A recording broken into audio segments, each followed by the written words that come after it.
Hi, I'm Don Buckley. I was president and CEO of Chesapeake Regional, or Chesapeake General at that time, for 33 years. I was on the faculty at the University of North Carolina School of Medicine and an assistant professor, and I got a call to see if I was interested in being a consultant for a little 106-bed hospital they were going to build in Chesapeake. They had a blank sheet of paper and they had purchased the site here, 35 acres.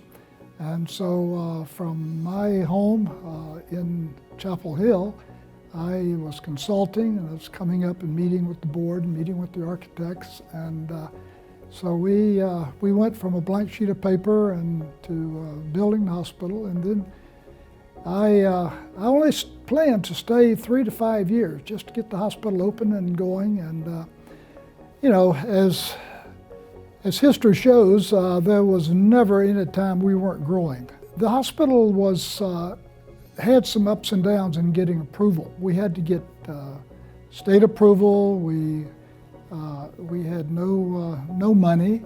Of course, the original hospital didn't cost but $8 million to build. Now you can hardly put even a wing on for $8 million. And so there were many ups and downs, and it was because of the determination of the community for a hospital. And as I indicated earlier, there was about 79,000 people in the city at that time, and they were reliant on hospitals in Virginia Beach, Portsmouth, Norfolk.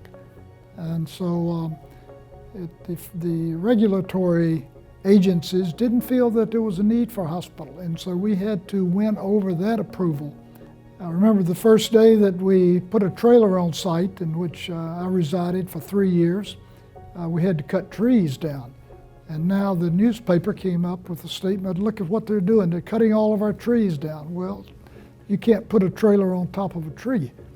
The day of the opening of the hospital was a great day of achievement for the community and for many others. This was definitely a community effort, community fundraising, door-to-door, cookie sales, cake sales, etc. We had the dedication. In fact, the day of the dedication, a patient came to the ER, and obviously we didn't open up until, that was on a Sunday, we opened up on Monday morning. It's really, it kind of tingles your spine when you see how the place has grown, and it's kind of like planting a seed and seeing what comes from it. And Reese Jackson and his staff have done a tremendous job in carrying this hospital forward.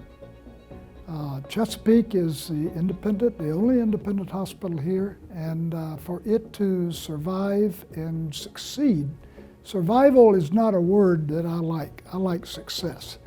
And I think that they're going to have to meet the needs of the community, provide total health care, do what they do the best they can do it. You've got an excellent medical staff, you've got superb employees, and the employees are the key to your success. If the employees are happy, if they do a good job, the patients will come. You know, I guess my words of encouragement now are the same words that I used to give to every orientation class of new employees, is that it's a privilege to be giving care to patients, whether you're in the office, or whether you're at the bedside, or whether you're in the OR.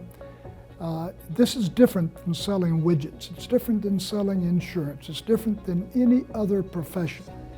Every day you come to work, you've got to have the goal of doing your best because the person that you're caring for didn't necessarily want to be there.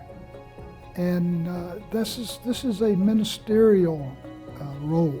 This is almost, I put it in the category of a minister. You are caring for people who need your help. And I would encourage everybody that works here to keep that in mind. And my feeling for the future of this hospital is that it can go nowhere but just get better.